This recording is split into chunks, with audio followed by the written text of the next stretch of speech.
تھوڑا سی ایسی جگہ ہٹائی تو وہ دیگ نکل آئی، تو فرمایا پھر مٹھیاں سونے کی بھر بھر کے دیتے تھے۔ اور مجھے ایک صاحب کہنے لگے کوئی ایسا عمل بتائیں، کوئی ایسا عمل بتائیں کہ میں چاہتا ہوں میری 7 نسلوں میں رزق ختم نہ ہو، جو مہنگائی اور حالات اور پریشانیاں میں دیکھ رہا ہوں، کوئی ہے؟ 70 اولیاء نے فرمایا کہ جو بندہ یہ وظیفہ پڑھے گا اللہ کا عرش ہل جاتا ہے، لا علاج بیماریاں ہوں، دکھ ہوں، غم ہوں، قرضے ہوں، مصیبتیں ہوں، ناکامیاں ہوں اور پریشانیاں ہوں، اور ایسے حالات کہ جو انسان کہے کہ بس سب تو موت ہی ہے، اس کے علاوہ کوئی راستہ نہیں، کوئی ایسی پریشانی ہو، اللہ کا نظام ہے کہ اس پہ وہ ملتا ہے جو انسان گمان نہیں کر سکتا، سوچ نہیں سکتا۔ یہ فیصل آباد کے ساتھ مامو کانجن میں ایک درویش ہوتے تھے، صوفی عبداللہ صاحب رحمۃ اللہ علیہ، بڑے اللہ والے تھے، درویش تھے، اللہ سے مانگتے تھے، اللہ دے دیتا تھا۔ تو مجھے ان کے ایک شاگرد نے بتایا، اردو بازار لاہور میں ہوتے تھے، کہنے لگے کہ میں ایک دفعہ گیا تو مجھ سے فرمانے لگے کہ میرے سارے کے سارے طالب علم استاد جمع ہو کے آ گئے کہ ہمارے جو ہے وہ ہمارے راشن نہیں، کھانا پینا کچھ نہیں، تنخواہیں نہیں ملی، سب چیز ختم ہو چکی ہے، تو اب ہمیں اجازت دے دیں، آپ کے پاس تو ہے نہیں۔ اچھا فرمایا مجھے چند دن دے دو، جتنے اور دن صبر کر لیا، چند دن مجھے دے دو۔ تو فرمایا پھر بیٹھ گئے مصلی، اور جو سورۃ فاتحہ پڑھی نا جب آتے تھے نا، ایاک نعبد و ایاک نستعین، اس کو جو وجدانی کیفیت کے ساتھ دل کی گہرائیوں اندر کے درد کے ساتھ پکارتے تھے، اتنا درد، اتنا غم، اتنا درد، اتنا غم جو پکارتے تھے، ایسے محسوس ہوتا تھا کہ زمین ساری کی ساری ہل رہی اور ہر طرف ایک نظام چل رہا ہے۔ اور جب پھر اس صورت کو پورا کرتے تھے، پھر سورۃ فاتحہ پڑھتے تھے، اور جب پہنچتے تھے ایاک نعبد و ایاک نستعین، پھر ایسے ہی جو ہے اس کو دہراتے تھے۔ پر بات یہ ہے وہ دعا پڑھتے نہیں تھے، مانگتے تھے۔ ایک ہے دعاؤں کا پڑھنا، ایک ہے دعاؤں کا مانگنا۔ وہ دعا پڑھتے نہیں تھے، مانگتے تھے، اور اللہ مانگنے والے کو دیتا بھی ہے، اللہ مانگنے والے کو عطا بھی کرتا ہے، اور اللہ کی رحمت مانگنے والے کے ساتھ سدا رہتی ہے، ہمیشہ رہتی۔ وہ دعا پڑھتے نہیں تھے، مانگتے تھے۔ بس کہا کہ ایسے مانگے، ایسا مانگا، ایسا مانگا کہ اللہ پاک کو ترس آیا۔ چند ہی دنوں میں فرمایا اللہ نے دکھایا کہ یہ دیگ ہے، سونے کی بھری ہوئی ہے، اور میں نے آپ کے حوالے کر دی۔ اور تھوڑا سی ایسی جگہ ہٹائی تو وہ دیگ نکل آئی، تو فرمایا پھر مٹھیاں سونے کی بھر بھر کے دیتے تھے، اور کہتے تھے اس کو حسب ضرورت خرچ کرنا، خیال کرنا، کہیں فضول خرچی نہ کرنا، اسراف نہ کرنا، اللہ کے خزانے ہیں اور برکت والے ہیں، کہ اللہ ناراض ہو کے چھین نہ لے، کہ اللہ ناراض ہو کے چھین نہ لے۔ مجھے ایک صاحب کہنے لگے کوئی ایسا عمل بتائیں، کوئی ایسا عمل بتائیں کہ میں چاہتا ہوں میری 7 نسلوں میں رزق ختم نہ ہو، جو مہنگائی اور حالات اور پریشانیاں میں دیکھ رہا ہوں، کوئی ہے عمل؟ میں کہا بالکل ہے۔ میں نے کہا روزانہ 40 منٹ بیٹھ، 40 منٹ صبح دوپہر شام، جو تیری تنہائی کا وقت ہو، کہ یا اللہ دنیا میں ایسی جگہ کوئی کہیں ہوتی، اکیلے بیٹھے رہتے یاد تیری دل نشیں ہوتی، اکیلے بیٹھے رہتے یاد تیری دل نشیں ہوتی۔ 40 منٹ کوئی ایسا بیٹھ 40 منٹ اس انداز سے مصلی پہ، کہیں بستر میں، کہیں ایسی جگہ جہاں سوئے نہیں، اور بس صرف ایک بار سورۃ فاتحہ پڑھ، اور اس کے بعد ایاک نعبد و ایاک نستعین کو دوہرا۔ جاگ رہے ہیں؟ دیکھتے رہیں، مجھے دیکھتے رہیں، میں آپ کو دیکھتا رہوں۔ آپ اللہ کے اور اس کے حبیب کے مہمان ہیں، آپ کو دیکھنا بھی ثواب ہے، آپ کو دیکھنا بھی ثواب۔ تو میں نے اسے عرض کیا کہ بس اس کو وجدان سے پڑھو، ایسے پڑھ کے رونگٹے کھڑے ہو جائیں، آنسو بہنے لگ جائیں، دل کے اندر کا درد اور دل کا اندر کا غم اور اللہ کے سامنے حاضری، استحضار، اور یہ کیفیتیں تیری ہوں کہ بس اس کے علاوہ کوئی مجھے یاد نہ رہے۔ اس درد سے پڑھو 40 منٹ۔ 40 کی عدد کے ساتھ کائنات کے رازوں کا بڑا تعلق ہے۔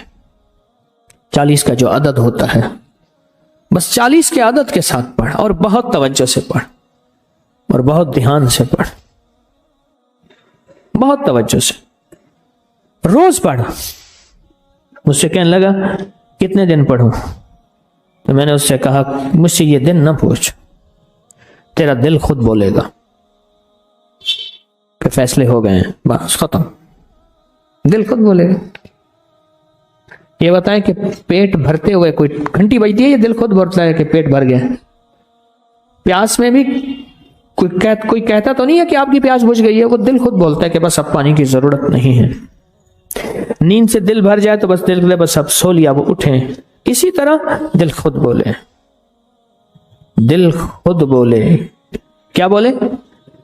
دل خود بولے، اور دل اندر بولے، دل اندر بولے۔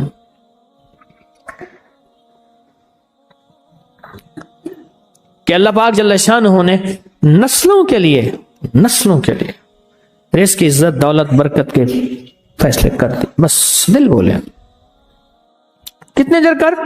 اب یہ تیری اپنے مانگنے میں ہے، اب یہ تیری اپنے مانگنے میں ہے۔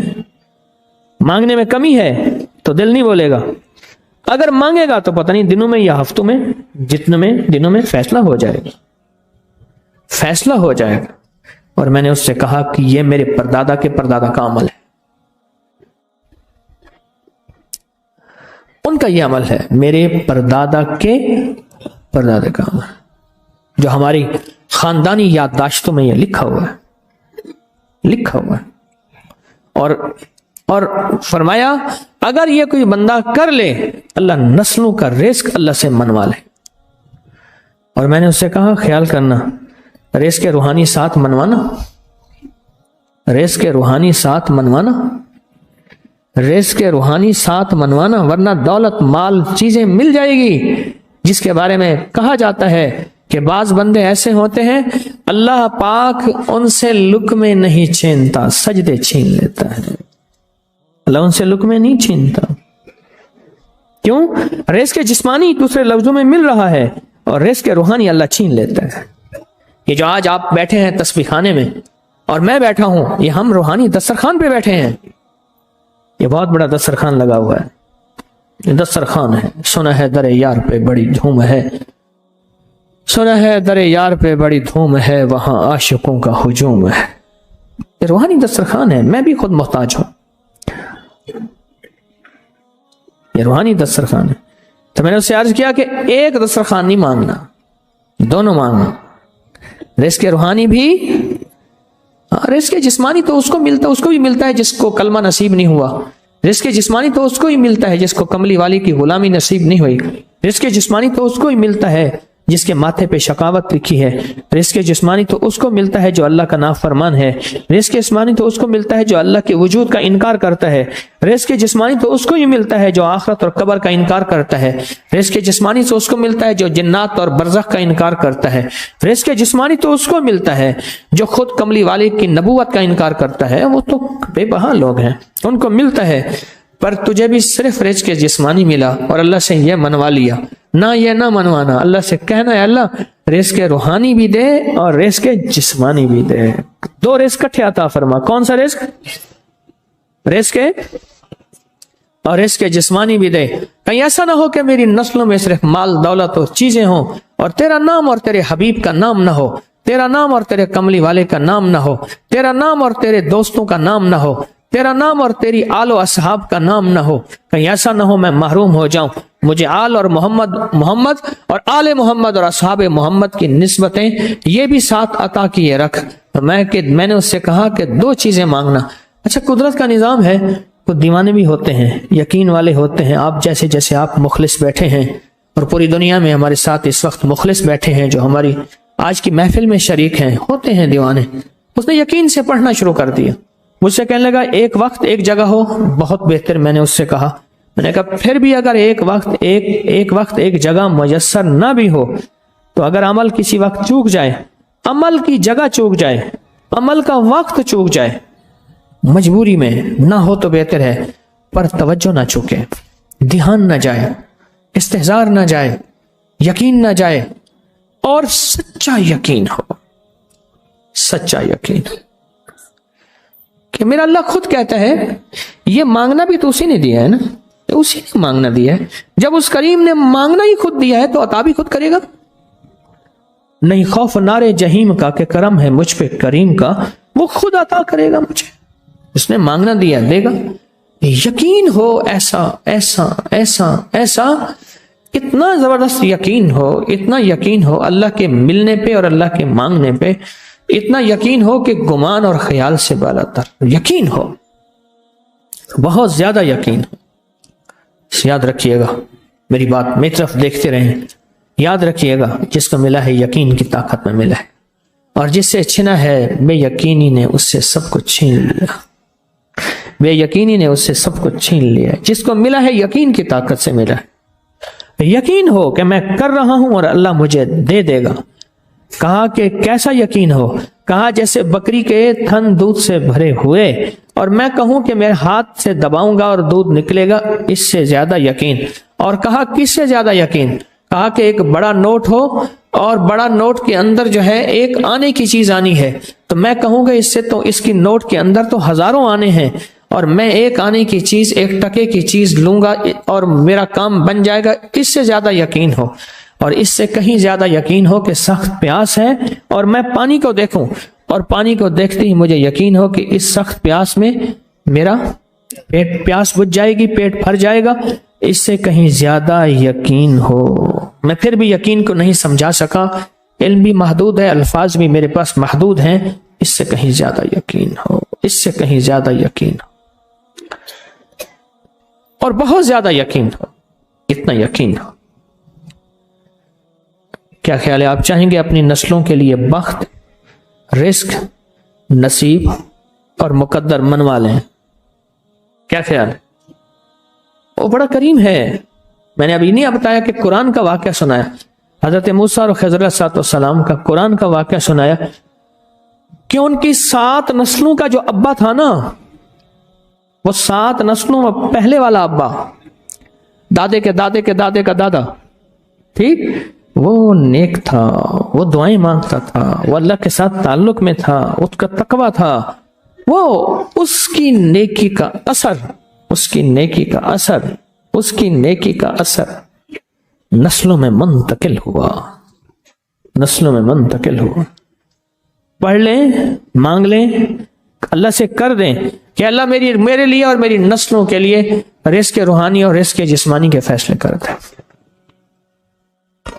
رزق روحانی اور رزق جسمانی کے فیصلے کر دیں. شاہ عبد الرحیم تھے شاہ ولی اللہ رحمۃ اللہ علیہ کے والد محترم.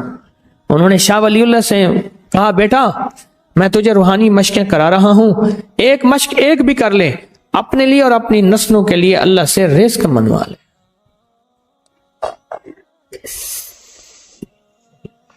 اللہ سے رزق منوا لے، اللہ سے رزق منوا لے. تو پوچھا کہ حضرت میں رزق کیسے منواؤں؟ فرمایا کہ کچھ وقت ایسا نکالا کر، ایسا وقت نکالا کر 2 گھڑی اور 3 گھڑی کا، ایک ساتھ 2 گھڑی اور 3 گھڑی، ایک ساتھ تقریباً 21 منٹ کی ہوتی ہے، تقریباً 21 منٹ کی. 2 ساتیں مل جائیں تو 40 منٹ بنتے ہیں. تو ایک ساتھ 2 ساتھ 3 ساتھ کی گھڑی میں کہ بیٹھ کے نا سورت فاتحہ اور اس میں ایاک نعبد و ایاک نستعین کا تکرار اور استحضار کیا کر، اور ایسا کیا کر تیری آنسوں بہیں، تیرا دل روئے، تیری آنکھیں روئیں، تیرے رونگٹے کھڑے ہوں اور رواں رواں، اور اس کے اندر سے تیرا پل پل، تیرا من، تیرا جذبہ، تیری سوچیں بولیں. کیا بولے؟ ایاک نعبد و ایاک نستعین. تو ایک میلہ تھا اللہ کے نیک بندوں کا، تو اس میں 70 اولیاء جمع ہوئے. 70 اولیاء جمع ہوئے. ہر اللہ کے ولی نے کہا کہ آپ کوئی ایسا وظیفہ بتائیں، ایسی تسبیح بتائیں، ایسا ذکر بتائیں جو اللہ کے عرش کو ہلائے اور جو اللہ کی ذات کو متوجہ کر دے، جو اللہ کے تعلق کو نصیب کر دے. کوئی ایسا ذکر، کوئی ایسی تسبیح بتائیں. فرمایا سب نے بتایا کہ سورت فاتحہ ہے، اور اب سب سے پوچھا سورت فاتحہ میں کوئی ایسا جز بتائیں جو سورت فاتحہ کا دل ہو.